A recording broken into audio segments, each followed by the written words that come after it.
Lord be with you. A reading from the Holy Gospel according to Luke.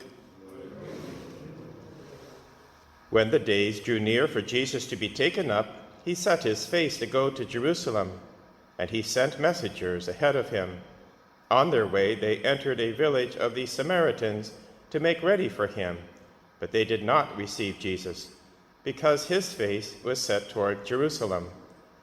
When his disciples, James and John, saw it, they said, "Lord, do you want us to command fire to come down from heaven and consume them?" But he turned and rebuked them. Then they went on to another village. The Gospel of the Lord.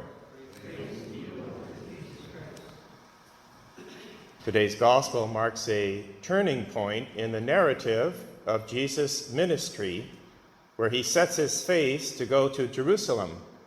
He's determined to complete his Father's will, which he knows very well, despite the suffering, the betrayal, the persecution, the crucifixion on the cross that awaits him in Jerusalem. Yet he sets his face resolutely to complete that mission.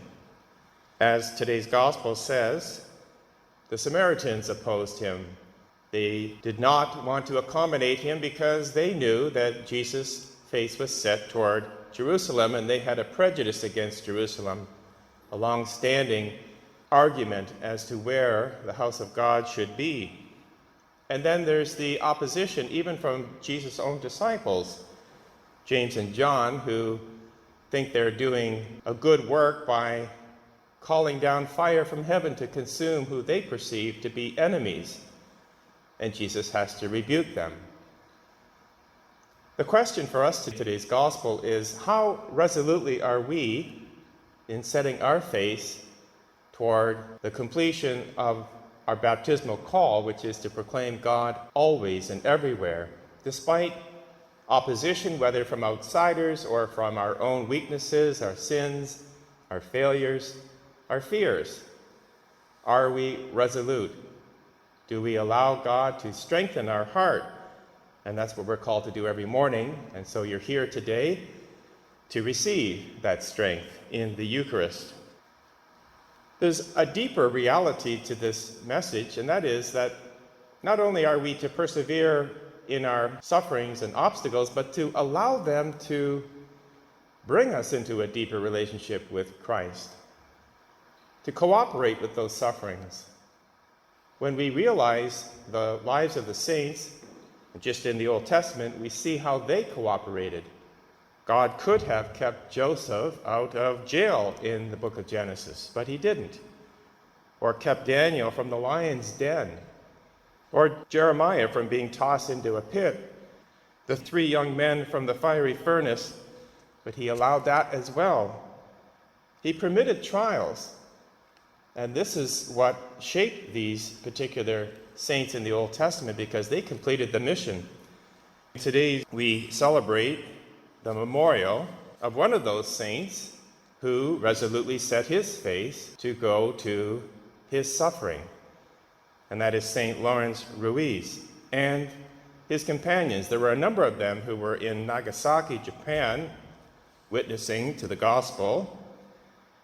And he had previously spent many years in the Philippines and in Formosa, in various places, always with the same mission, to proclaim Christ. He was arrested in Nagasaki and put to extreme torture over many, many days, and yet he persevered through all of it and was a witness. And now, of course, he receives his reward in heaven. When we undertake this mission of ours and allow suffering to shape us, to strengthen us, then the first reading takes effect. From Zechariah chapter 8, the Lord of hosts says, "People shall come, the inhabitants of many cities, and say, 'Let us go with you, for we have heard that God is with you.'" And that's what we're called to as well. To have that witness could be in small ways, in our kindness to people that perhaps we don't like, to give when we know it's going to hurt, to be joyful in the face of obstacles. All of that will be a witness value so that those who are on the outside who don't yet know Christ will say, let us come with you. Show us what it is that you have that makes your life joyful, fulfilled. And that is what our mission is in our baptism.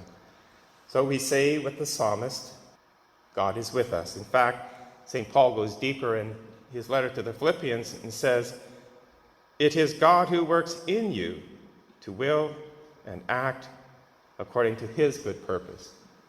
Even in our sufferings and trials, it is God in us that is always working. With that, let us thank the Lord and let us always proclaim his word.